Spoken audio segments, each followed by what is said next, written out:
is Ronald Coleman, inviting you to radio's most dramatic half hour, Favorite Story.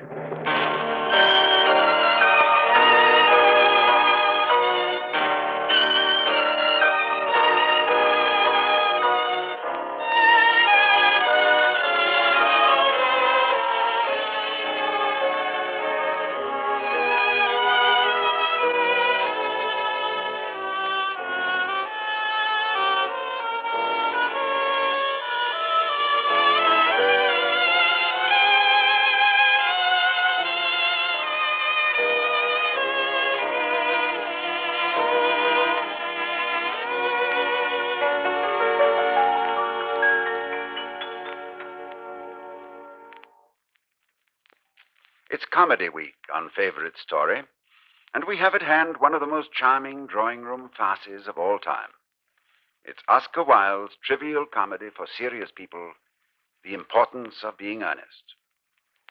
As you know, during the last few years, Mr. Wilde has been more or less rediscovered by the theater-going public, and his plays have been packing them in on Broadway and in the playhouses of London. Mr. Wilde once said, "Nothing produces such an effect as a good platitude."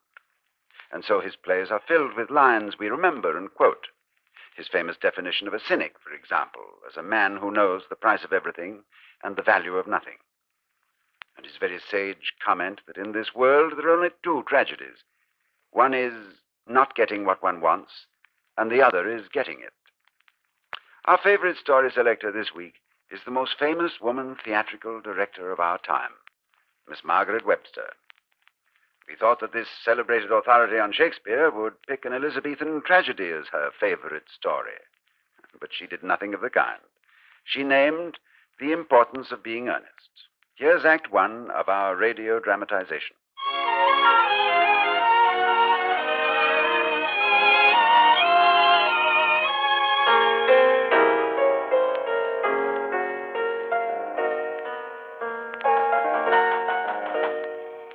In a moment. I can hear you in there, Algernon. Let me in.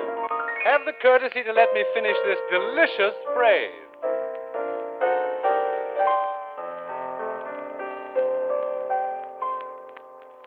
There. Now come in. The door's not locked. Well, Ernest, what brings you up to town? Oh, pleasure. What else should bring one anywhere? I say, did you hear what I was just playing? No, I wasn't listening. I'm sorry. For your sake. I don't play accurately. Anybody can play accurately, but I play with wonderful expression. Hello. Why all these cups? In white cucumber sandwiches. Who's coming to tea? Oh, merely Aunt Augusta and my cousin Gwendolen. Oh, perfectly delightful. Yes, but I'm afraid Aunt Augusta won't quite approve of your being here. May I ask why? My dear Ernest, the way you flirt with Gwendolen is perfectly disgraceful. It's almost as bad as the way Gwendolen flirts with you. Well, I'm in love with Gwendolen.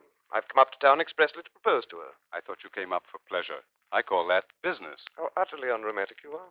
I really don't see anything romantic in proposing. It's very romantic to be in love, but there's nothing romantic about a definite proposal. Why, one may be accepted. One usually is, I believe. Please, don't touch the cucumber sandwiches. They're ordered especially for Aunt Augusta. Well, but you've been eating them all the time. That's quite a different matter. She's my aunt. Then let me eat Gwendolen's portion. After all, we're practically married. You are not practically married. I do not give my consent. Oh, your consent. My dear Ernest, Gwendolen is my cousin. And before I allow you to marry her, you'll have to clear up the whole question of Cecily. Cecily? What on earth do you mean, Algy? I don't know anybody by the name of Cecily. Oh? Do you recognize this silver case? Certainly. It's mine. Not according to the inscription. This is a present from someone by the name of Cecily. And you said you didn't know anyone of that name. Well, do you want to know? Cecily happens to be my aunt. Charming old lady she is, too. But why does she call herself Little Cecily if she's your aunt? I quote, "From Little Cecily with fondest love." My dear fellow, some aunts are tall, some aunts are not tall. And that's a matter that surely an aunt must be allowed to decide for herself. Admitted. But why does your aunt call you her uncle? Huh? That's what it says. From Little Cecily with her fondest love to her dear Uncle Jack. Well... There's no objection to an aunt being a small aunt. But why an aunt, no matter what her size may be, should call her own nephew her uncle, I can't quite make out. But Besides, your name isn't Jack at all. It's Ernest. It isn't Ernest. It's Jack. You've always told me it was Ernest. I've introduced you to everyone in town as Ernest. You answer to the name of Ernest. You look as if your name was Ernest. You are the most earnest-looking person I ever saw in my life. My name is Ernest in town and Jack in the country. It's all very simple, really. I'm a guardian of a young lady named Miss Cecily Cardew. Oh. Cecily, who addresses me as her uncle for motives of respect that you could not possibly appreciate, lives at my place in the country under the charge of her admirable governess, Miss Prism. Where is that place in the country, by the way? I have no intention of ever telling you. No matter, but tell me, why are you Ernest in town and Jack in the country? You are hardly serious enough to understand. When one is placed in the position of guardian, one has to adopt a very high moral tone on all subjects. Indeed. So, in order to get into town and have an occasional good time, I've always pretended to have a younger brother named Ernest who gets into the most awful scrapes. Very interesting. However, if Gwendolen accepts me, and I'm going to kill my brother. Indeed, I think I'll kill him in any case. Cecil is much too interested in him. Ah, that must be Aunt Augusta. Only relatives or creditors ever knock in that Wagnerian manner. Say, if I get her out of the way long enough for you to propose to Gwendolen, will you introduce me to Cecily? Not for the world. I'm coming. Aunt Augusta, Cousin Gwendolen, come in. Good afternoon, Algernon. I hope you're behaving very well. I'm feeling very well, Aunt Augusta. That's not quite the same thing. In fact, the two things rarely go together. Mr. Worthy. Your servant, Miss Gwendolen. Good afternoon, young man. It's a pleasure to see you, Lady Bracknell. Oh, before you sit down, Aunt Augusta, I have some wonderful prints to show you, just newly arrived from Paris. Do come. They're right in here in the next room. Oh, delightful. Don't ever say I wasn't a friend in need, Ernest. Right this way, Aunt Augusta. Charming day it's been, Miss Fairfax. Oh, pray don't talk to me about the weather, Mr. Worthing. Whenever people talk about the weather, I always feel quite certain that they mean something else. And that makes me nervous. I do mean something else. Miss Fairfax, ever since I met you, I have admired you more than any other girl I have ever met since I met you. Yes, I'm quite aware of that fact. I will be equally frank with you. My ideal has always been to love someone by the name of Ernest. There's something in that name that inspires absolute confidence. The moment Algernon first mentioned to me that he had a friend called Ernest, I knew I was destined to love you. You really love me, Gwendolen? Passionately. Darling, you don't know how happy you made me. But, just a minute. You don't really mean to say you couldn't love me if my name wasn't Ernest? But your name is Ernest, and it suits you so perfectly. It's a divine name. It has a music of its own. It produces a vibration. Yes, but suppose it was something else. Suppose it was Jack. Jack! Oh, that's a horrible name. I could never really love anybody but an Ernest. Oh, Gwendolen, will you marry me? Of course I will, darling. How long you've been about it. My own one, I've never loved anyone in the world but you. Mr. Worthing, Yes? rise, sir, from this semi-recumbent posture. It is most indecent. Mama, go back into the other room. Mr. Worthing is not quite finished. Finished what, may I ask? I am engaged to Mr. Worthing, Mama. Good work, old boy. Pardon me, you are not engaged to anyone. When you do become engaged to someone, I will inform you of the fact. Oh, Mama, you spoil everything. Since this matter has come up, however, I am not averse to seeing whether this young buck is eligible or not. Young man, I have always been of the opinion that a man who desires to get married should know either everything or nothing. Which do you know? I know nothing, Lady Bracknell. I am pleased to hear it. I do not approve of anything that tampers with natural ignorance. Now to social position. Who are your parents? I have lost both my parents. Both? That seems like carelessness. Who was your father? Well, I'm afraid I really don't know. You see, I was found. Found? The late Thomas Cardew found me and gave me the name of Worthing because he happened to have a first-class railway ticket for Worthing in his pocket at the time. Worthing is a place in Sussex, a seaside resort. Charming. Where did this gentleman who had a first-class ticket for this seaside resort find you? In a handbag. A handbag? Yes, Lady Bracknell. I was in a handbag. A somewhat large black leather handbag with handles on it. Quite an ordinary handbag, I'm sorry to say. In what locality was this found? In the cloakroom at Victoria Station. It was given to him in mistake for his own. The cloakroom at Victoria Station? Yes, the Brighton line. The line is immaterial. But to be born, or at any rate bred in a handbag, whether it had handles or not, seems to me to display a contempt for the ordinary decencies of family life. You can hardly imagine that I would dream of allowing my only daughter, a girl brought up with the utmost care, to marry into a cloakroom and form an alliance with a parcel. Good afternoon, Mr. Worthing. Come, Gwendolen. Oh, Mama. Come. For goodness sakes, Elsie, don't play that ghastly tune. As you say. You don't think there's any chance of Gwendolyn becoming like her mother in about 150 years, do you, Elsie? Well, I forgot my parasol on purpose. Tell me quickly, what's your country address? I'll write you long, passionate letters every day. You will? It's the Manor House, Woolton, Hertfordshire. Yes. Manor House, Woolton, Hertfordshire. Oh, darling, I'll write you immediately. Goodbye, my darling. Adieu, my precious. Oh, that's better. Better. What are you smiling about? Me? Oh, I adore the way I play piano. As a matter of fact, I'm my favorite piano player. Oh, Elsie, you never talk anything but nonsense. Nobody ever does. Manor House, Woolton, Hertfordshire.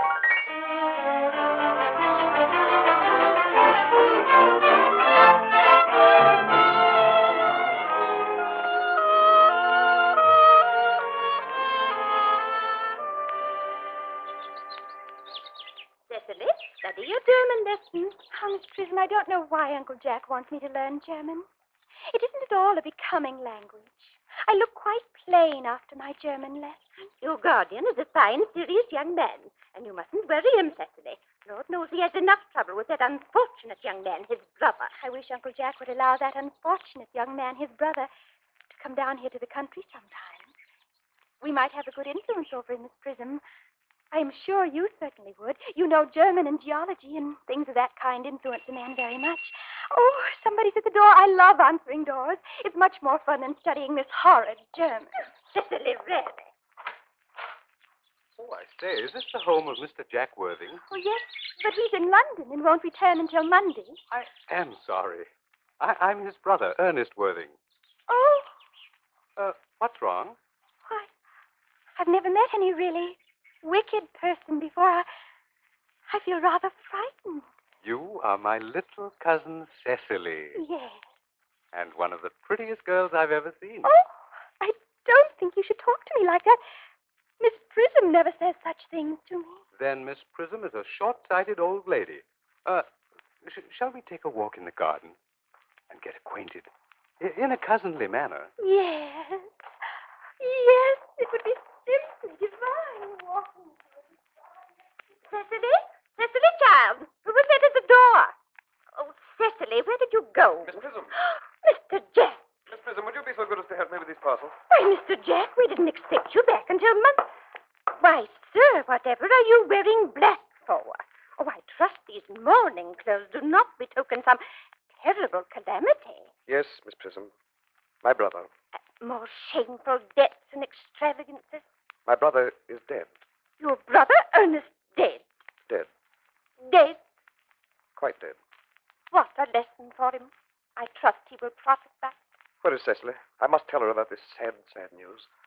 Cecily? Uncle Jack! Oh, I am pleased to see you back. But what horrid black clothes you have on. Do go and change. Cecily, my child, my child. What's the matter, Uncle Jack? You look as if you had a toothache. And I have such a surprise for you. Who do you think is in the garden? Your brother, Ernest. Nonsense, I haven't got a brother. Don't be silly. Wonder of wonders, he returned from the dead. Ernest! Ernest, come here immediately. Look who's home. Brother Jack, my dear Brother Jack! Oh, for the love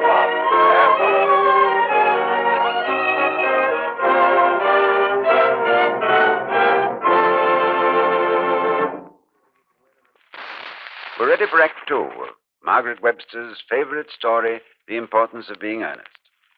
Algernon Moncrief and Uncle Jack Worthing find themselves face to face at the Manor House at Woolton in a delightful pickle concocted by Mr. Oscar Wilde.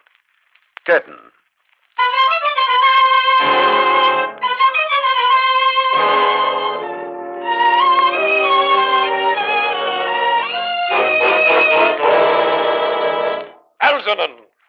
scoundrel.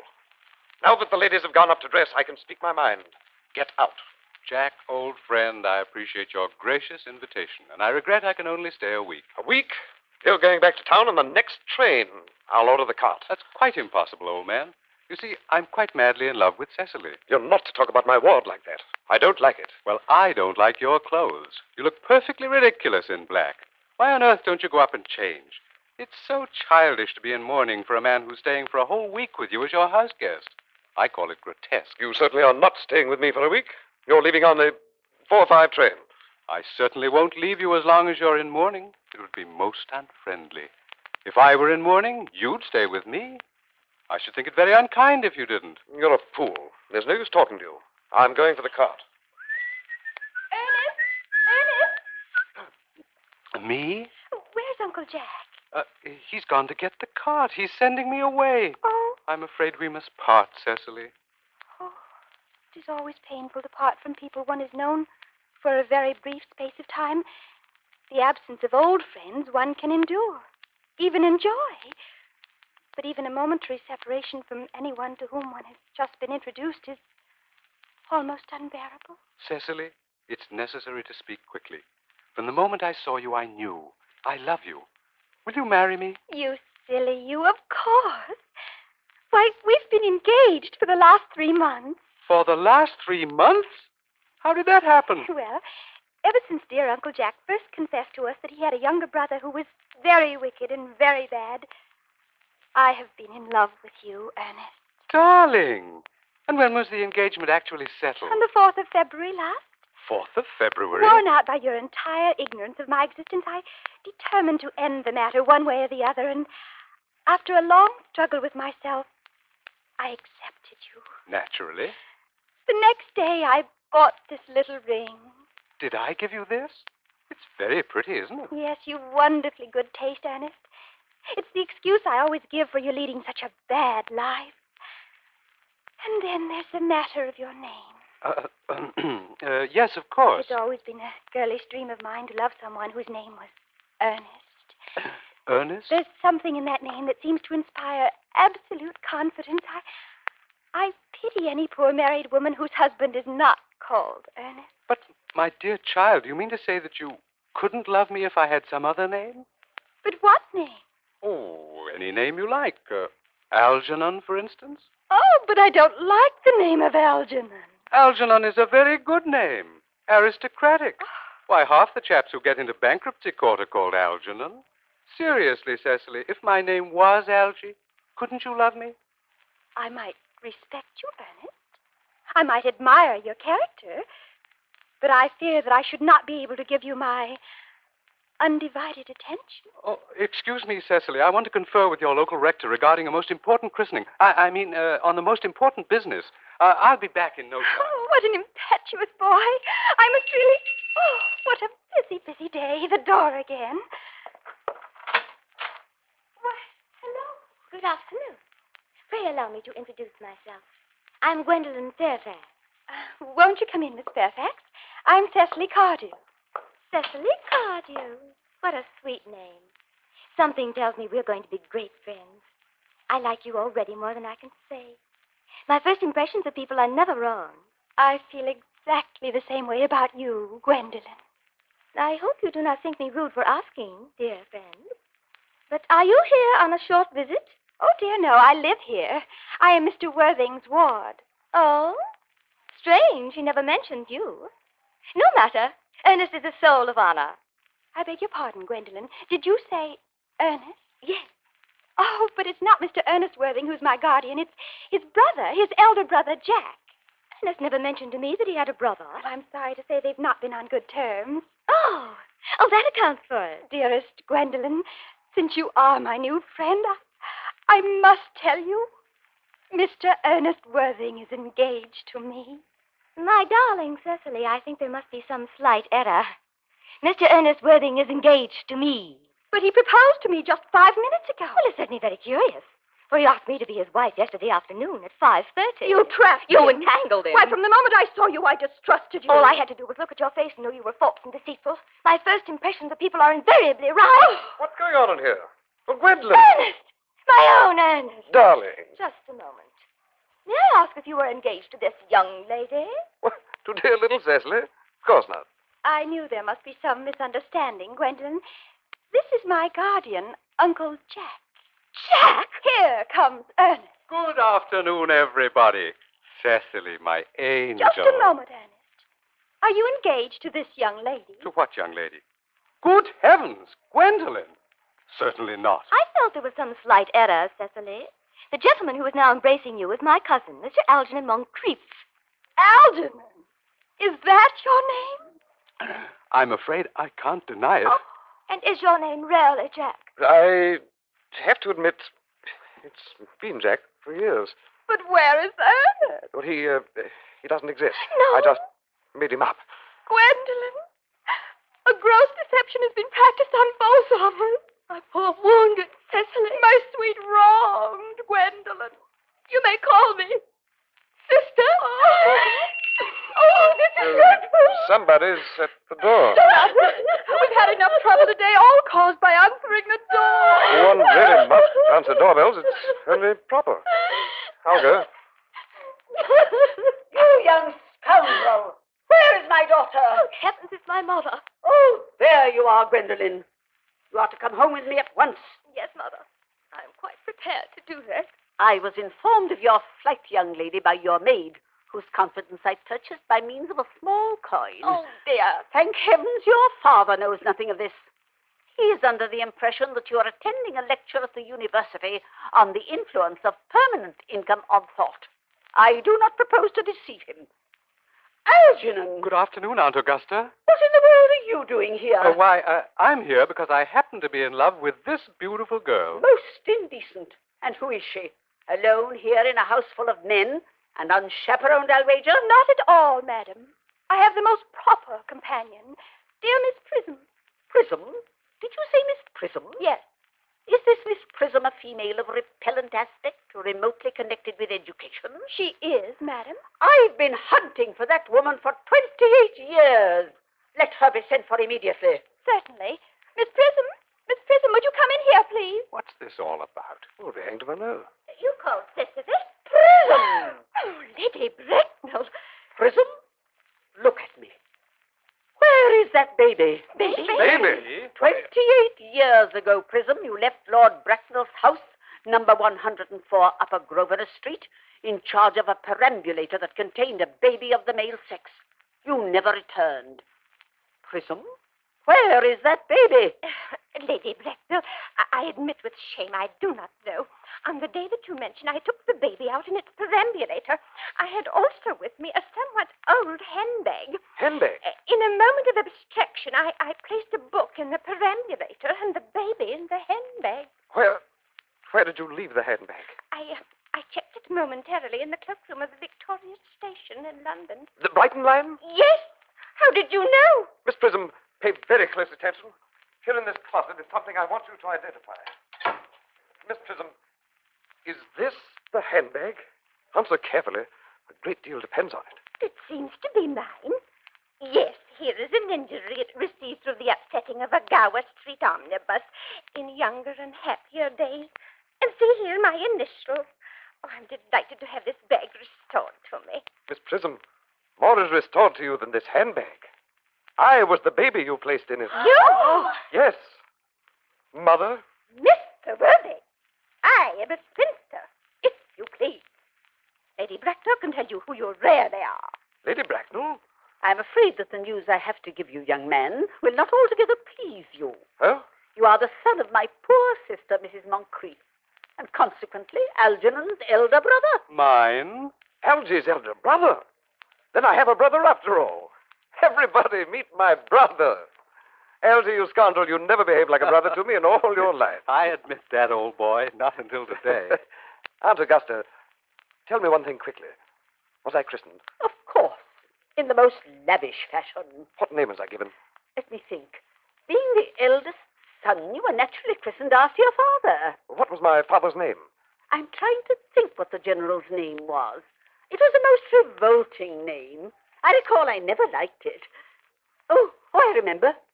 Earnest. Ernest! Ernest! My own Ernest. I felt from the first that you could have no other name. Gwendolyn, it's a terrible thing for a man to find out suddenly that all his life he's been speaking nothing but the truth.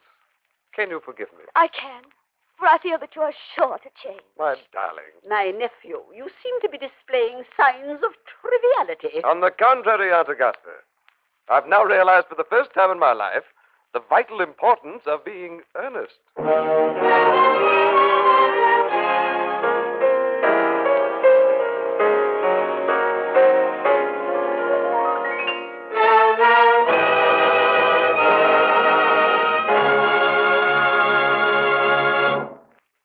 You've been listening to our radio impression of Oscar Wilde's The Importance of Being Earnest. Our thanks to the members of the cast. Thomas Freeburn Smith, who played Algy, alias Ernest. Tom Collins as John Worthing, alias Ernest. And Lureen Tuttle and Janet Waldo as the two young ladies who liked earnest young men. And a bow in the direction of Miss Margaret Webster, who chose this Oscar Wilde comedy as this week's favorite story. Next week, one of the most famous spine chillers of all time, Robert Louis Stevenson's weird and remarkable tale called Dr. Jekyll and Mr. Hyde.